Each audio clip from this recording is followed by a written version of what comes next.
Hi, everyone. Welcome to the Golden Ratio Podcast. I am Jen, GR Mom, joined as always by JR Dad. Hi. How's it going, JR Dad? I am buzzing. Woo!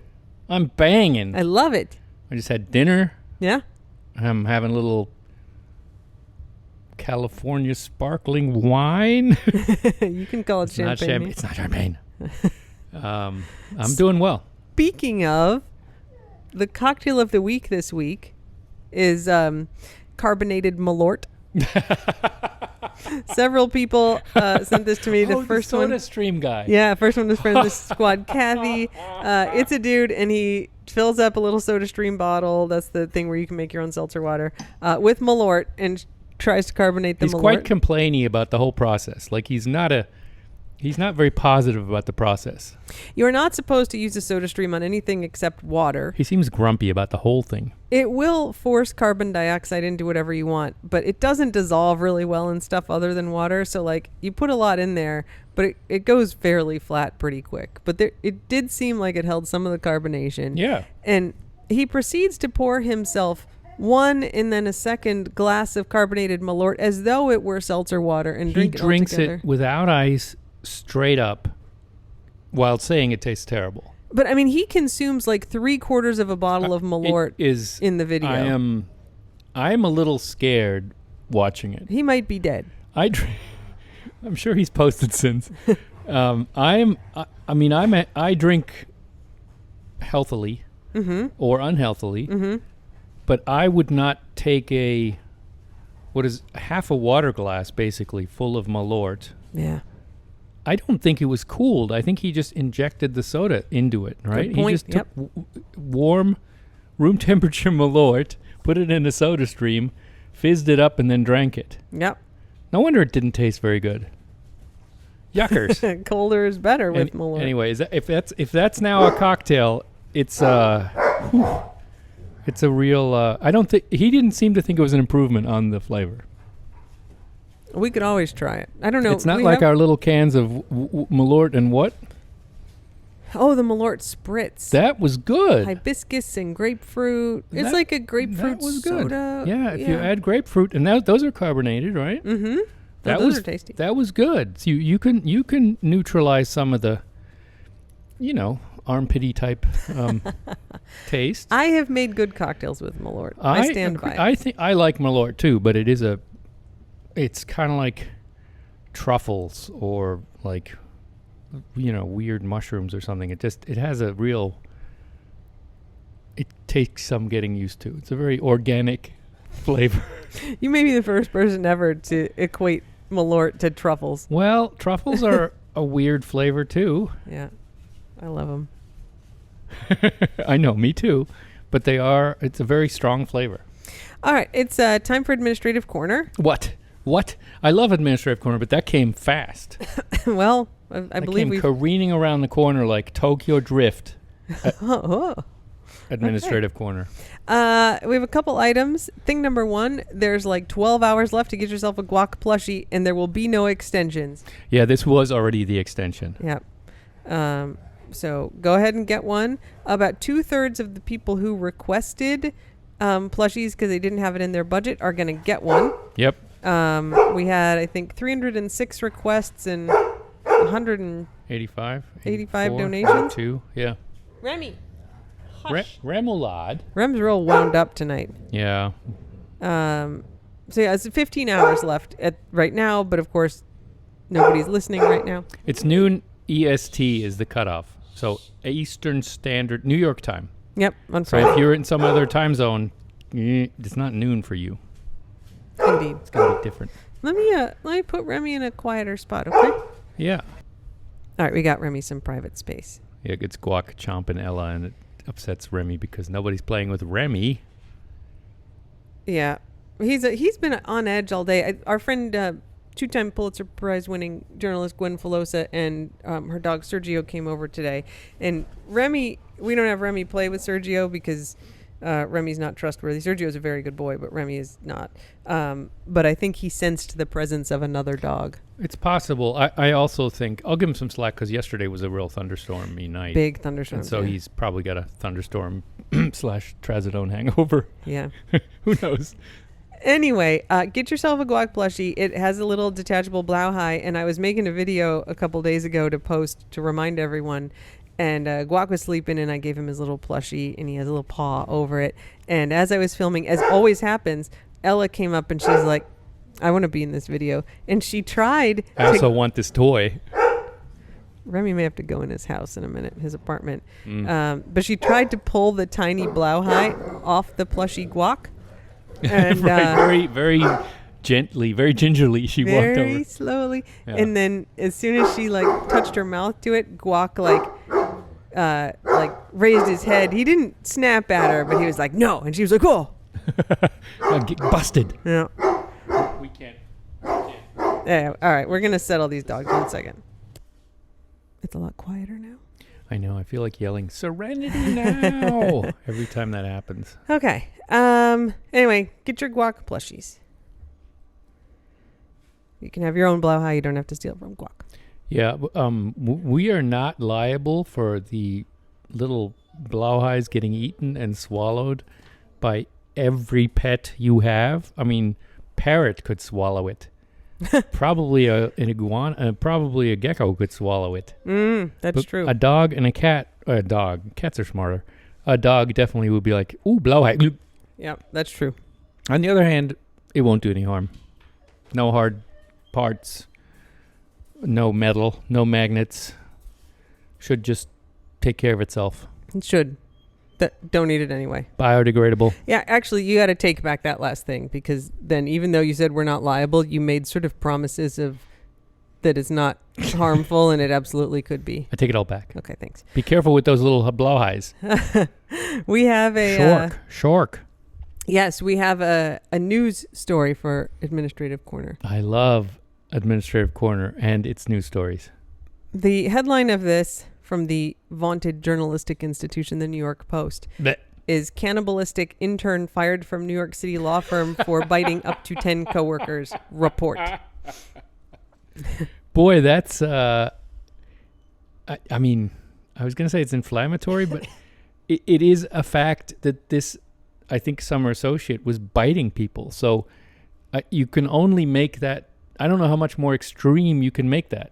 Cannibalistic may be inaccurate. Is a lot, but she was biting. She bit people a lot, and nothing happened until she bit them one too many times. But it wasn't 2 times, and it wasn't 1 time. No, it was at least 10. All right. So dogs get like 1 free bite. She got 9 free bites. Summer intern fired from White Shoe NYC law firm for biting multiple coworkers. Quote, nibble is too tame a word. What was the firm? Well, are you going to let me read the article, or are you just going to try to tell all the details before I read it? I would love to hear you read the article for me. Thank you very much. A twisted Big Law's summer intern was reportedly tossed from an elite Manhattan law firm after repeatedly baring the tooth, the whole tooth, and nothing but the tooth. A summer associated White Shoe firm, Sidley Austin. Yep, that's a Chicago firm, actually. Began biting colleagues and roaring at them on her first day. Roaring? Yep, and by the time she was canned, her body count had reached double digits, insider told the legal news site Above the Law. The bites were not in an aggressive, we're beefing way, but rather a faux, quirky, manic pixie dream girl crossed with the Donner Party vibe. I just stroked out. What was that whole sentence? There's way too much quirky, like, cleverness in that sentence. They were not an aggressive, we're beefing. They were not beefing? We're not. Oh, my goodness. Okay. These are writers who know nothing, but go ahead. It is a faux, quirky, manic pixie dream girl crossed with the Donner Party vibe. She thought it was, like, cute to chomp people when she was nervous. I guess. Kind of like Ella. Though I've seen pics of the results post Big Law biter, and nibble is probably too tame a word. There's marks? Yeah, she left marks. That's not a nibble. It's unclear why so many people let this go before reporting the Big Law biter. But the rumor is she is otherwise personable, and there were some reluctance to elevate the matter, the outlet I reported. bet she's going to clerk for one of the Supreme Court justices. A jaw-dropping account of the chomping spree posted to X said the girl sank her teeth into 10 colleagues, including other summer interns, associate lawyers, and even an HR rep at the firm's 7th Avenue office. When I was a summer associate, if you were going to be clerking for a Supreme Court justice, or coming off a Supreme Court justice clerkship, you could do whatever you wanted. You get a $100,000 bonus for the summer, and you could do whatever you wanted. So she may be clerking for one of the justices who I can venture a guess. Oh, I have several guesses. Oh no, it's Justice Thomas, clearly. And so she can get away with 9 bites. I don't know, the beer guy. I mean, he doesn't respect consent. No, but I know. Yeah, no, fair There's enough. a whole pattern. I went to UVA. It was like a feeder school for Thomas clerks. It was such a repeated thing that her office mates started wearing long sleeve shirts to the office because she kept getting bit. An image posted to Twitter also shows a mouth-sized bruise on someone's outer bicep, an injury allegedly inflicted by the gnarly intern.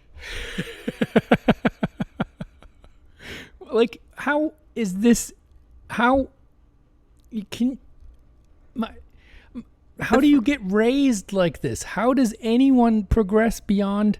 If my 4-year-old bites someone, it's a major issue, and I try to talk her out of it, educate her, raise her out of that the rest of her life. Not like only while she's 4, and then I have to reteach it to her when she's 24. This is absurd. Who goes around biting people? The firm Please. the firm declined to comment, but an insider told the Post that the intern only bit 5 employees and that exaggerations were now floating around the internet. I can't believe 5 is considered nothing.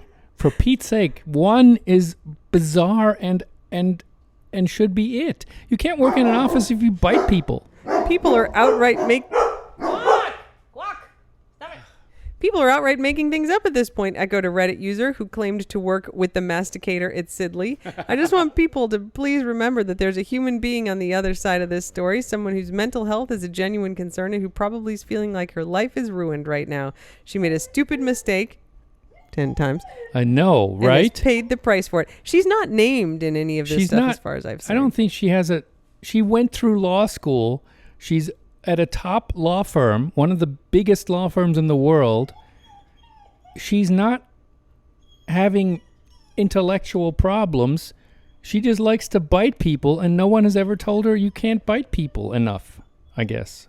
Barack and Michelle Obama famously met at Sidley Austin's headquarters in Chicago in 1988 when Michelle, then a young lawyer fresh out of Harvard Law, was tasked with mentoring Barack, a summer associate. I hate the New York Post. Can I just mention, what the heck is that?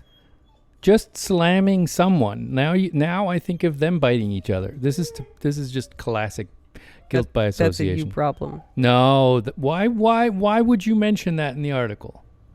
It's absurd. You say that they have 1,300 lawyers worldwide or something. You don't say, oh, some other people worked there for a few years. Come on. Told you I was wound up today. Yeah, Woo! you sure are. Loaded for bear. You ready for dog updates?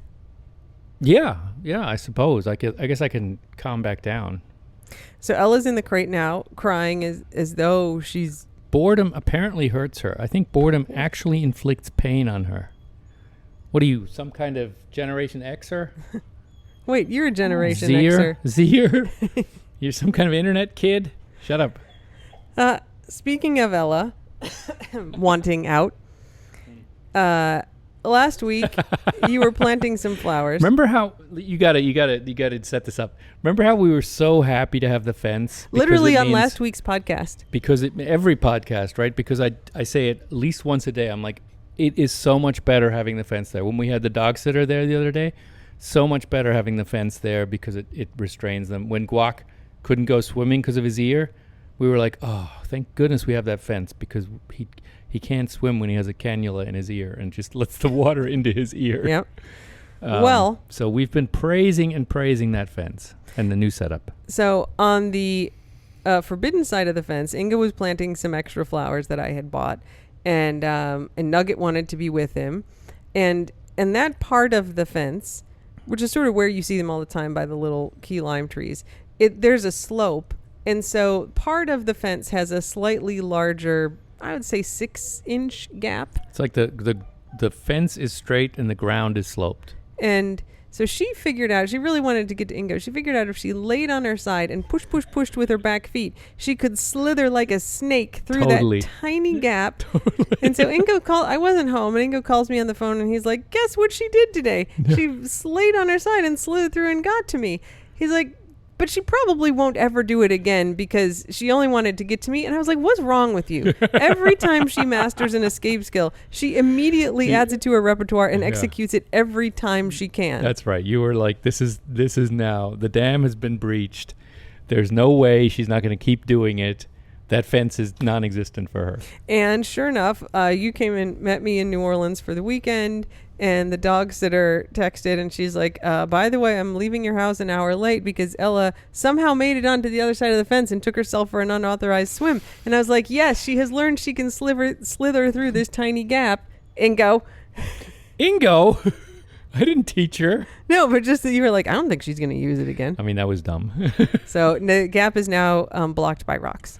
Yeah, big rocks. Mm-hmm. Will she dig a hole under the fence at some point? I'm certain she's going to figure out she can do that. Oh, or build a ladder. Soon we'll get stuff planted around that, and it'll make it harder for her to climb climb the tree. Climb the plants. I know. So there you go. That's Ella. She has strong desire for freedom, Jen. Freedom. She is such a smart dog, and she loves solving puzzles. And so I have decided that I am going to teach her scent work, which is an AKC skill. When I went to the Westminster Dog Show in like January, February, whenever that was, I met a dog there. His name was Monroe, and he had the title of detective because he like is the top master category of being able to do scent work. So you sniff stuff out. And I would like Ella to become a detective, and I also think it would be a good way to challenge her. So literally just today, the first thing, which is birch essential oil, there's like specific smells they have to do. I think for this. Specific obscure smells, right? Because if you train them on cheese, there's cheese everywhere around here. No, it's birch, clove, anise, and something else. And there's like competitions that they can go to. And so anyway, I've got to go do some work travel, but when I'm back next week, we're going to start our scent work training.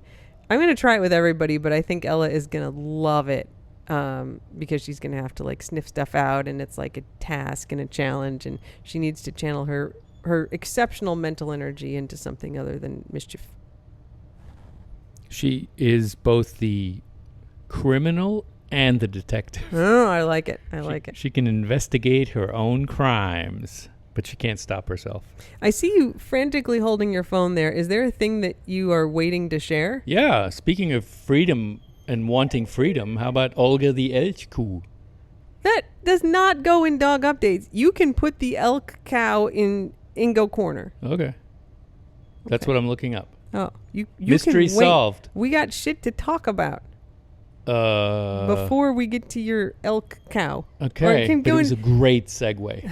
It could go in German Word of the Week, too. It was such a good segue. Okay, go ahead. It could go in German Word of the Week. Yeah, go ahead. All right. Anyway, Ella's going to be a super smeller. Yeah. Guac got the drain out of his ear. The results are unsatisfactory. His ear is filled back up with stuff. That's not the whole ear. Sometimes when they get these hematomas, it's the whole ear flap. True. It's better than Brody had. It's better than he had in the past. There is a kind of a lump again.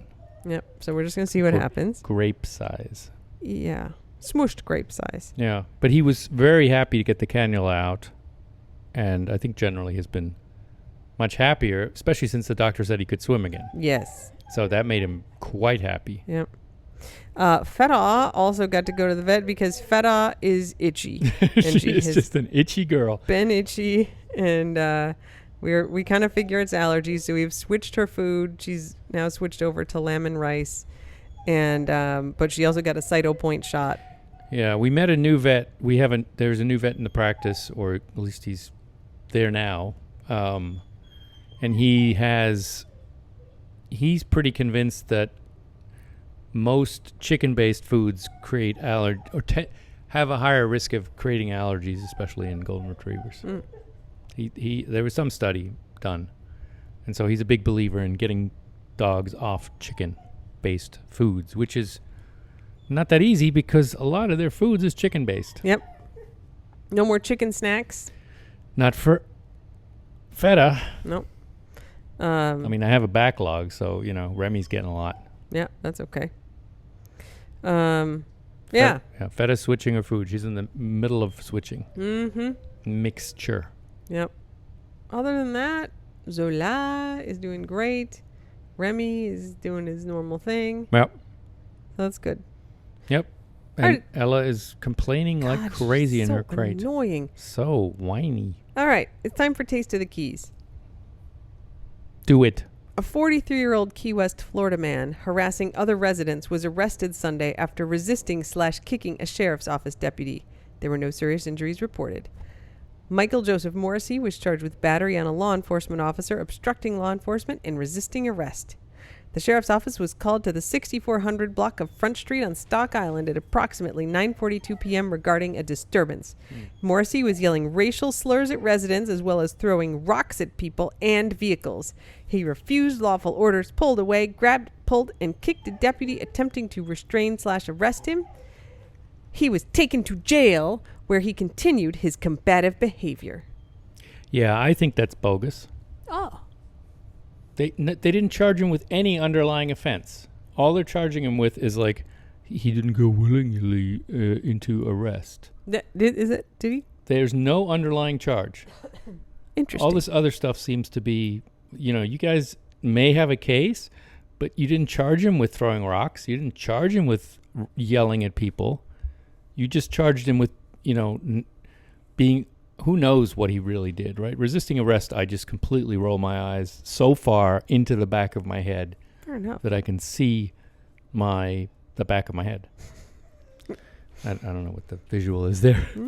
But anyway, so I think they just, he wasn't nice to them. Maybe he mouthed off. I mean, he was yelling racial slurs and throwing rocks. Allegedly. They don't know that. That's what they're putting in the report. ACAB, baby. Do you want to do ramblings or German word of the week? Ramblings. Okay, this is a story sent by a friend of the squad, Christy, from the Associated Press. Okay. Hot dog spill shuts down highway in Pennsylvania commuters. Yeah, that was a good one. Worst nightmare. Worst nightmare. Shrewsbury, Pennsylvania. Dateline Shrewsbury, Pa. A truckload of hot dogs spilled across a Pennsylvania interstate Friday after a crash that briefly clogged the heavily traveled artery in both directions. You picking up the little... I'm picking up the heart disease humor, yes. Crews were stuck with a job they did not relish. Oh. Rolling up the scattered tube steaks for disposal. Tube steaks. Once those leave the truck and hit the road, that's all garbage and it's pretty warm, Shrewsbury Fire Company Brad Dauberman said. State police said the tractor-trailer had an unspecified mechanical problem on Interstate 83 a few miles north of the Maryland line as morning rush hour was wrapping up, causing it to push into a passenger vehicle. When the truck scraped along the concrete divider, its trailer was ripped open and the contents scattered. The hot dogs escaped. Yes. 4 people required medical attention, Dauberman said, for injuries that police said were not life-threatening. They were overeating. It was overeating. A front-end loader was used to scoop up the hot dogs and drop them into a dump truck. I don't understand why they did that when Joey Chestnut is right there. Dauberman said emergency crews couldn't help but see the humor in the situation, and his daughter texted him a photo of a hot dog-themed T-shirt.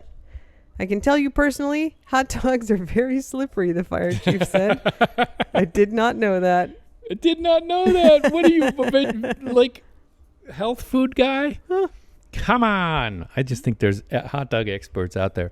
Also, I once knew someone who lived in, I want to say, Tennessee, and who had 2 blocks of like 20-pound meat, 20 pounds of frozen meat in their freezer because an Arby's delivery truck had turned over on Interstate 64 and all the frozen meat escaped, and the whole town went out and like got all the frozen meat. That's funny. Yeah, so she had the frozen roast beef blocks. Street meat. She's got the meats. Highway spoils. This is good. This is like the Buccaneers, and you know, you wait for the ship to run aground, run onto the reef, and then you get all the cargo. Yeah. You just wait for that, you know, that sweet semi trailer to turn over, and you get all the good stuff. So funny. Hot dogs for days. It's finally time for German word of the week. Oh my God, I've already forgotten it. It's the Elk Cow. Olga die Elk Kuh. Yeah. Elk Kuh is moose cow. But also elk cow. But also elk cow. The Germans have the same word. I just looked it up. The same word for moose and for elk. It's Elch. Yeah. They also have the same word for monkey and ape. It's Affe, which is very imprecise. I'm very disappointed in I hate them the both. Germans. I'm with the Germans. They're both dumb. I'm very disappointed that there's not more precision. Anyway, this, according to the pictures that I saw, this is a moose. So there was a moose that was being transported from Denmark down to Brandenburg, which is around Berlin, but more rural, into one of those like safari parks where you drive through and like you can, the animals can get up to your car and stuff. Mm-hmm. So they brought the animal from Denmark. There was like traffic and stuff, so they didn't get there till dark, till Brandenburg till dark, and they, you know, let the Elk Kuh out, the female moose. I don't think she's that old either. She's only like 400 pounds, and her name is Olga. Mm-hmm. Classic German name. They let her out, and by the morning she was gone.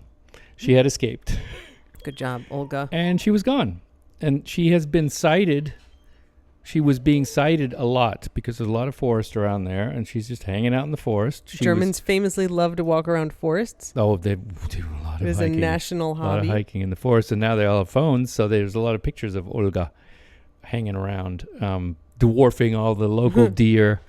But she's, you know, she seems quite happy. She's well fed. She's not sick. So after about 6 months, the authorities were like, we're not going to try to recapture her. She's fine. We grant her freedom. Nice. She's doing well in these woods. There's enough food for her. She's not sick. You know, she can hang out. And she's not a threat to anyone, right? She's not going to bite anyone. Yep. So Olga, the moose cow, is running around somewhere in Brandenburg, Germany, free and happy, presumably. I mean, she must not have liked it in that zoo because she took right off. Yeah. Fuck that place. She's wild at heart. Olga. So there you go. All right. Much like our Nugget, who would very much like to escape confinement. What a complainy little girl. She's like pushing her little nose on the door. What a crying. Complainy little girl. We're not interested. No. It's time for Ingo Corner, where you talk about whatever you want, and I don't tell you that it's boring. I've been addressing guac plushies most of the day, and it's been really fun. I mean, it's a very nice thing to be able to hand these out. I feel a little bit like Santa Claus or like an elf. And I know I didn't donate these, so full credit to the donors. But it's really nice to picture these guac plushies going out to people who, you know, don't know if they're going to get one or not. So it's a bit of a surprise. It's exciting, and it'll be happy. So that's good. I feel pretty good about that. I'm glad, because it seems like a very tedious task, because we don't get to like send a list of people to make ship, the people who make them. Ingo has to place like each order individually, and like we pay for it and reimburse ourselves from what people donated. Yeah, I mean, the process sucks, but the concept is good, and the result is fantastic, right? I mean, it's just this great. is just software. I hate software, and it's like one of these things where every field you touch has like 3 suggestions. Here's the 3 last addresses you used. How about one of these? And I'm like, no, it's a new address. You don't understand. I'm ordering 185 of these to different addresses. Yeah. So it's been a real exercise in Zen and patience. But it's fun. I mean, again, it makes me happy to think of these these guac plushies being sent all over the world, kind of like what Santa Claus must feel like. Yeah. Yeah. So, yay. Good job. Yeah. Anything else? Nope. All right, Thanks, everyone. Thanks everyone for listening. Thanks everyone for listening. And until next time, Slava Ukraini, and don't bite anyone unless they ask you to. None of our dogs listen to this admonition, by the way. I never asked to be bitten, and they're chomping me. Maybe they could get a job at a law firm. Yeah, I know. They have fewer than 9 bites, I believe. I have no marks from the dogs. Okay. If my office mate bit me, there'd be a real educational activity going on. I'd be like, you can't bite people. You cannot. You can't bite people anywhere, but especially not in a white shoe law firm where people expect decorum. You probably have a dress code that also includes not biting. Indeed. For Pete's sake. It's too much internet, Jen. Too much internet. Bye. Bye.